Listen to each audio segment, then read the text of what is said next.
आकाशवाणी भोपाल से प्रस्तुत है कार्यक्रम आजकल। विषय है भविष्य की दृष्टि से एक संतुलित बजट।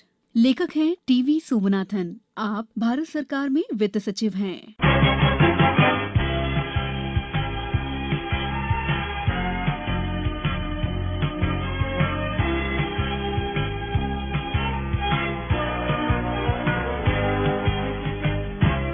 एक संसदीय लोकतंत्र में बजट कई उद्देश्यों की पूर्ति करते हैं। आंशिक रूप से ये एक वार्षिक वित्तीय विवरण होते हैं।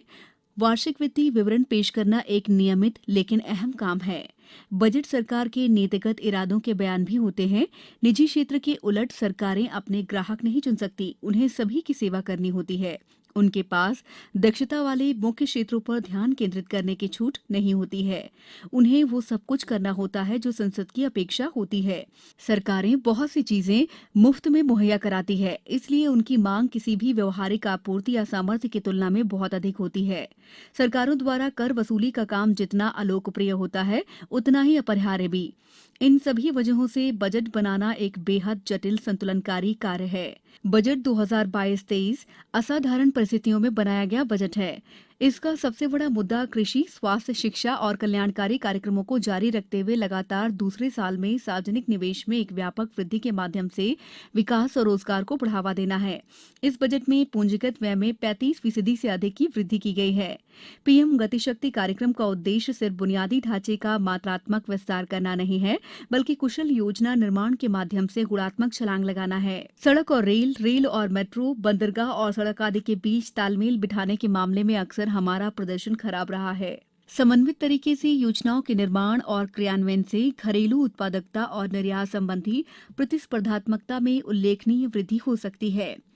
लाभकारी रोजगारों का सृजन करना एक अन्य प्राथमिकता है। स्वयं पूंजीगत व्यय में वृद्धि ही प्रत्यक्ष और अप्रत्यक्ष रूप से लाखों रोजगार पैदा करेगी। आज की कठिन वित्तीय परिस्थिति को देखते हुए ये बजट भविष्य की नीतिगत समस्याओं के समाधान का आधार तैयार करता है। बजट में 2047 के भारत के लिए एक विस्तृत और परिकल्पना के आधार पर सावधानी पूर्वक तैयार किए गए निधि आवंटन और नीतिगत पहल शामिल किए गए हैं। इनके तहत विश्व स्तरीय स्वदेशी रेलवे प्रौद्योगिकी, कृषि के लिए किसान ड्रोन, एक सेवा के रूप में ड्रोन, डिजिटल स्वास्थ्य सूचना, टेलीमेडिसिन, इलेक्ट्रॉनिक पासपोर्ट, डिजिटल मुद्रा, स्वच्छ सार्वजनिक परिवहन, बैटरी की अदला बदली, हरित हाइड्रोजन, कोयला गैसीकरण और ऑप्टिक फाइबर तक सार्वभौमिक पहुंच को प्रमुखता दी गई है। क्रिप्टो उपकरणों के कर निर्धारण में स्पष्टता, कमियों को दूर करना और एसईजेड के सीमा शुल्क प्रशासन का आधुनिकीकरण इस बजट की महत्वपूर्ण विशेषताएं हैं। वृहद आर्थिक स्थिरता को बनाए रखने के लिए इन सभी को सावधानी पूर्वक तैयार की गई राजकोषीय नीति के साथ जोड़ा गया है। महामारी से संबंधित खर्च और विनिवेश से होने वाली आय में कमी के बावजूद उच्च राजस्व वृद्धि और दृढ़ता से लागू व्यय नियंत्रण ने 2021-22 के लिए राजकोषीय घाटे को अपने बजट स्तर के करीब अर्थात जीडीपी के 6.9% पर रहने में सक्षम बनाया है। ये राजकोषीय घाटे में एक साल की अवधि में सबसे बड़ी कमी रेखांकित करता है। अगले साल राजकोषीय घाटा जीडीपी का 6.4% रहने का अनुमान है। गौरतलब है कि पूंजीगत व्यय के लिए राज्यों के विशेष अंतरण को छोड़कर राजकोषीय घाटा प्रभावी रूप से 6.0% है। राजस्व घाटा और भी तेजी से घटकर 4.7 से 3.8% तक आने का अनुमान है। बिना नए करों को लगाए ये पिछले बजट में घोषित एकीकरण के सिद्धांत पर आधारित है, जिसके तहत 2020-21 के 9.2% से शुरू होकर 2025-26 तक सरल घरेलू उत्पाद के 4.5% तक पहुंचने का लक्ष्य निर्धारित करता है।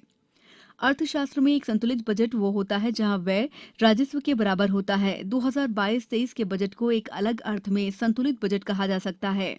भविष्य की दृष्टि से वर्तमान में संतुलित कदम और व्यवहार में विवेकपूर्ण महत्वाकांक्षी दृष्टिकोण। कार्यक्रम आजकल में फिलहाल इतना ही। अगले सप्ताह फिर होगी आपसे मुलाकात इसी दिन इसी समय पर। तब तक के लिए नमस्कार।